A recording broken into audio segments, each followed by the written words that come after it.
Hello my dear friends, you're in the Military Summary channel, and today we will discuss the situation in Ukraine on the 4th of June of 2025. Today we have a lot of very interesting updates, so let's start. And first we're going to talk about Kiev, because today Zelensky made lots of very interesting statements regarding the Russian memorandum and the situation between the Russians and Ukraine. Zelensky refused to accept the Russian memorandum on ending the conflict, transmitted at a meeting in Istanbul. Russian peace proposals are unfeasible. Ukraine does not take them seriously because they are an ultimatum, that was stated by Zelensky. Zelensky believes that continuing the Istanbul meetings, which do not lead to decisions, is pointless. The Ukrainian team will head to the United States, where it plans to discuss a possible agreement on the purchase of American weapons, sanctions against Russia, and a deal on minerals. A 500 on 500 prisoner exchange is expected to take place next weekend. So today Zelensky made lots of statements. Furthermore, he insulted Russia and Putin himself for several times during his speech and during his statements. But the most important point of his speech, of his let's say sentences he pronounced, is that he wants to see Putin face to face. He wants to talk to him personally. He doesn't want to have somebody in between them. He doesn't want to see all these teams, all this negotiation process. He wants to see Putin and to talk with him.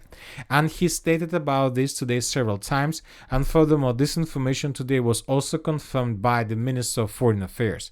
He said that if the current meetings do not contribute to achieving peace, it becomes increasingly clear that a meeting of leaders is necessary. And you know what? Today the Russians gave the Ukrainians a very interesting and very simple answer. The Russians are not going to talk with Ukraine. The Russians are not going to talk with the president of Ukraine, Zelensky. We haven't added these icons to map because they were published right before we start making this video. We will add them later. But the main point of those statements that were made by Putin was that Putin doesn't think that Zelensky is a real president of Ukraine. Furthermore, Putin says that Zelensky is more and more look like a terrorist. So not just Zelensky, but his entire team, or how the Russians call the Ukrainian team as the Kiev's regime. And the Russians are saying that Kiev's regime lost its legitimacy, and furthermore, Kiev's regime is become more look like a terrorist organization. And Putin added that nobody talks and nobody has any talks or negotiations with the terrorists. Furthermore, today the Russian Investigate Committee made lots of very interesting statements regarding attacks that took place in the Bryansk region and on the territory of Kursk region. I'll remind you that several days ago there were several attacks, and as a result of those attacks, several bridges, several let's say constructions of civilian infrastructure were destroyed. And furthermore, there were casualties among civilians. And the Russians recognized those attacks as a terrorist attacks, and today the investigation committee confirmed that those attacks were carried out, planned and prepared by Ukrainian special forces. So if we combine these two updates, we see that a terrorist made those attacks were terrorist attacks, which means those who prepared those attacks also were terrorists according to the Russian understanding of the situation. Furthermore, the Russians stated that the Ukrainians were using the parts of the Western production, including from the United States of America, in those explosives that were used by the Ukrainians on the territory of Bryansk region and the northern part of Kursk region. So obviously we can say one thing for sure, that most likely we're not going to see any more rounds of talks between Russia and Ukraine, at least during the next several weeks. Obviously we are going to see another round of escalation between Russia and Ukraine. It's very difficult to imagine how exactly this war can be escalated even more, but obviously something huge or big is going to happen.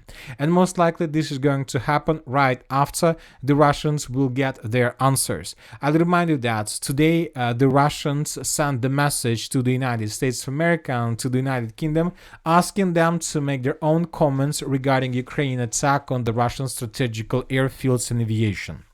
And most likely, as soon as the Western countries make their own statements, we're talking about the United States of America and the United Kingdom, then the Russians will make their own decision. Most likely, they're going to strike back. As for now, we see that the Ukrainian team arrived to the territory of the United States of America, probably to explain why exactly they made the decision to attack Russia's strategic aviation using Western intelligence and Western parts and Western equipment, and the most important, using equipment and intelligence that was provided by the United States of America. The Ukrainians are saying that if Russia does not cease fire by themselves, then the Ukrainians are forced, and the Ukrainians are currently forced to conduct operations and destroy their military potential. By saying this, the second person of Ukraine was trying to tell the United States of America that nobody is able to stop Ukraine, and Ukrainians will continue attacking and destroying Russian military potential, including strategic aviation bases, strategical aircrafts, and probably something else, maybe some nuclear position of the armed forces of the Russian Federation, maybe some nuclear submarines. Who knows what exactly the Ukrainians are planning to do, and this can lead to unpredictable, probably, escalation. Now let's return back to the ground and let's discuss the situation first in the Sumy direction, where the Russians continue their offensive operation. And during the previous 24 hours, according to information we have, the Russians managed to improve their positions once again. And the most interesting thing that today the pro-Ukrainian sources confirmed, probably published another confirmation that the situation is very difficult in this area. The Ukrainians are saying that the advance of the Russian armed forces in Sumy region continues, and the Ukrainians are saying that the situation is very difficult.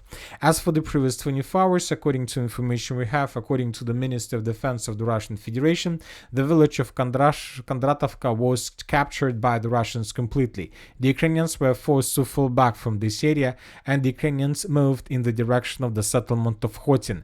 And the village of Khotin is already a part of the next defense belt in this direction.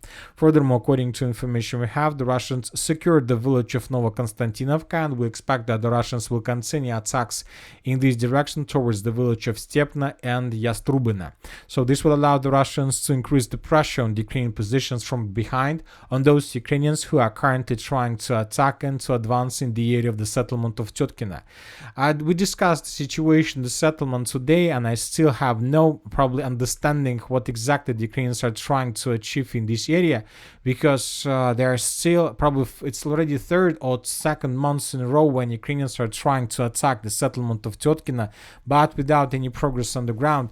Today we got another video published by the 225th Assault Regiment of the Armored Forces of Ukraine, how they were attacking these company stronghold and these strongholds in this area. Most likely the Ukrainians managed to take them, but during the same period of time, probably during the 4 times less period of time, or 5 times less period of time that then in comparison with the Ukrainians, the Russians managed to take under complete control probably the territories which are more than Tyotkina 6 or 7 times. So as for now, we see that Ukrainians are just losing their manpower, probably losing their spirit to continue battles in this area, while the Russians are moving further in the southern direction. As for the end of the 4th of June, the main clashes are taking place for the villages of Yablunivka. The Russians answered this territory. The Russians continued the battle for the villages of Novonikolaevka, Varachina, and there are very heavy clashes for the settlement of Yunakievka. It's very difficult to understand when exactly the Russians are able to take these villages under complete control, but obviously we're talking about days. We're not talking about months, we're not talking about years, we're talking about days. Maybe we're talking about 1 or 2 weeks, but obviously we're talking about a very short period of time. And as soon as the first defense belt falls, the Russians will answer the second defense belt, and this is going to be a completely different situation, because from the area of the second defense belt, the Russians would be able to attack the city of Sumy with FPV drones made on the fiber optic technology, and this will multiple Ukrainian losses and several times. So once again, when talking about the second defense belt, we are talking about the area between the villages of Khotin, Pisarevka, Kyanitsa, Marina, Novosich, Karkachevka, Mala Karkachevka. So this is the second defense belt, and the battle for this territory is about to be started, and most likely and the Russians can answer this area, this defense belt, even before and even earlier and before the ending of the battle for Yunakievka, because we see that the Russian offensive is gaining momentum. Now let's move further. Let's discuss the situation in the Kupiansk direction. When talking about the entire Kupiansk direction, during the previous 24 hours, we haven't received anything special. We got lots of videos how the Russians were attacking and after withdrawing Ukrainian units in this area, how the Russians were discovering and destroying positions and so on, but without any changes on the ground and so on. But when talking about the southern Kupiansk direction or the Lyman direction, today we got very important update. According to the Minister of Defense of the Russian Federation, the group of forces west managed to establish complete control over the settlement by the name of Redkadub. So this village was taken. When talking about geolocations, the Russians secured the village of Redkadub probably several days ago. For example, on the 2nd of June, or let's say on the 2nd of June of 2025, we got reports that the Russians managed to secure territories to the southwest of the village of Redkadub. We're talking about the territory of the river of Nitrius and the settlement of Karpovka. So according to geolocations and videos with flags, the Russians secured the village of Redkadub even in the end of the May. But just today we got the confirmation from the Russian side, which is very important because now we understand that we have not just probably confirmation from the Minister of Defense, we have geolocations and we have videos that confirm Russian positions much further in the southwestern direction. And now it's up to Russians to decide how to move further. The Russians can continue offensive operation in the western direction towards the settlement of Lazova and to cut the southern Kupiansk direction at least in two parts, or the Russians can begin offensive operation in the southern direction with the purpose to attack the city of Lyman basically from behind. So obviously we're going to understand this in the very near future. Now let's talk about the city of Siversk. Since the beginning of June, we got a lot of icons from these fields. As we can see, according to these geolocations, the Russians are preparing themselves. They're preparing this foothold, first of all, before the beginning of a major offensive operation. The Russians most likely will try to test Ukrainian defense, and of course, as we discussed in the previous videos, this can lead to completely unpredictable consequences if the Russians, as a result of offensive operation, are able to answer the eastern part of the city of Siversk and to dig in deeper. This is going to be first of all a turning point in the battle for the city of Siversk, and obviously this can become a turning point also in the talks process between the Russian Federation and Ukraine, because the city of Siversk is something like a symbol. The city of Siversk is a very, very powerful and big symbol of the special military operation.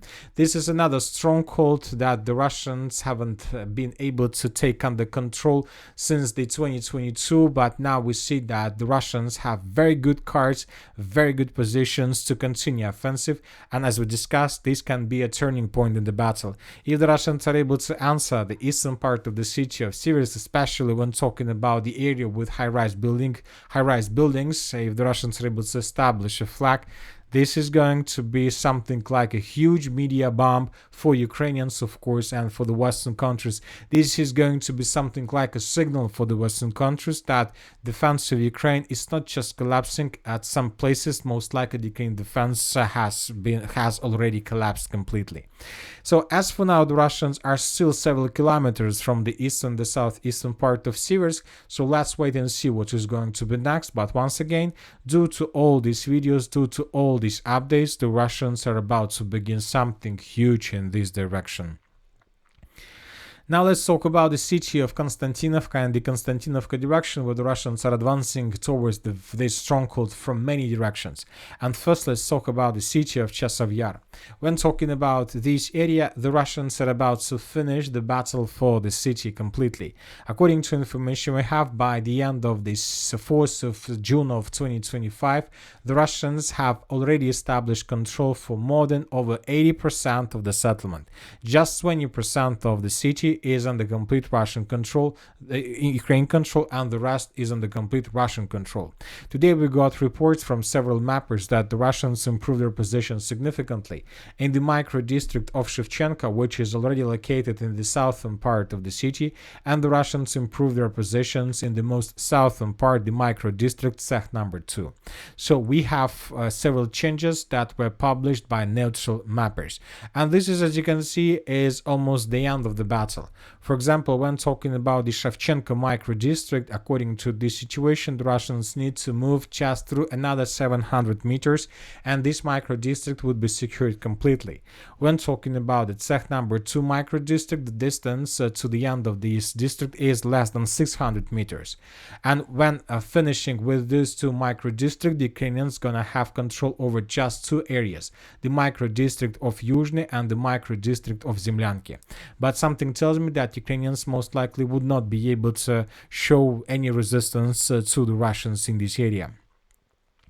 When talking about the Kliban-Byksky pockets, as you can see during the previous 24 hours, we got a lot of icons. The Russians, after a very short operational pause, resumed their attempts to attack and they managed to improve their positions immediately. So today, neutral mappers reported that the village of Zarya was secured completely. Not just the, let's say, residential area, but also, according to information we have, according to this map, the Russians managed to take under complete control the farms that are located in the northeastern direction. So we are talking about these farms facilities. Furthermore, we got geolocation how the Russians were breaking through Ukrainian defense through the fields in the direction of the settlement of Yablunivka and Alexander Kalinova from the southwest. So this is the video we're talking about. In this video, we can see how several Russian vehicles, infantry fighting vehicles or infantry fighting, let's say, personnel carriers that were moving towards three lines to the east and to the west of original position, and as a result of this offensive, the Russians managed to land infantry, and most likely Russia's infantry managed to secure this territory. So based on this video, most of the mappers adjusted their maps in the Russian favor. So this is the situation by the end of the 3rd, and this is the situation by the end of the 4th of June. At the same time, we got lots of geolocations that confirm Russian control and additional advance along M32 road and in the western part of the village of Yablunivka. So despite all difficulties the Russians are facing in this area, they continue offensive and they continue getting additional changes on the ground.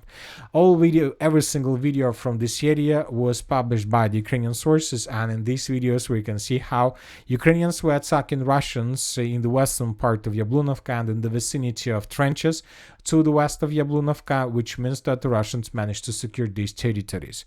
For example, let's compare the map, and this is the situation by the end of the 3rd of June. Most of these territories used to be considered as a contested area or the gray zone. Now we have no doubts that the Russians managed to improve their positions. As for now, the Russians control around a little bit less probably than 5% of the village of Yablunivka or somewhere around, but we see that the Russians continues. And now the Russians are going to attack this company's stronghold, and with this stronghold the Russians would be able to move further. So now the main problem for the Russians is this dense network of the fortifications. We can see lots of trenches, lots of strongholds that the Russians need to take under control to finish the battle for the Kliban-Byksky water reservoir and to begin the battle for the city of Constantinovka itself. Obviously, it will take time before the Russians are able to clear this area, but the Russians are moving. When talking about the M32 road, during the previous 24 hours, we had additional changes. The Russians are trying currently to cut this pocket to finish the battle with the pocket between the villages of Miralyubovka, the village of Malinovka, and according to different mappers, the Russians managed to improve their positions by taking under control additional tree lines, and the Russians managed to improve their positions in the northwestern direction towards the first supply line between the Pokrovsk agglomeration and the settlement of Druzhkovka. So these territories were taken by the Russians according to several pro-Russian resources. Anyway, we see that the Russians are not moving so fast in this area. Most likely they see that all reserves that were deployed by the Ukrainians, so that is why the Russians don't want just to risk with their lives. They're trying to hold their positions because they have a lot of job to do to attack in the direction of Konstantinovka. As for the South Donetsk direction and the Novopavlovka direction, during the previous 24 hours, we haven't received anything special, just talks and rumors and different articles and different stories that the Russians are about to answer the village of Kamar in this direction, but without any proof. So anyway, the most important battle in this area is the battle for this settlement. The Russians are getting closer and closer, but as for now, we still haven't received anything that can confirm that the Russians either answer the settlement or or let's say in 500 meters from this village. So we see that the Russians still have lots of job to do. And that's it for today. Military Summary channel reminds we condemn any violence in the world. Thank you for watching. Subscribe to my channel, put your likes, join my Patreon, and have a good day. Bye bye.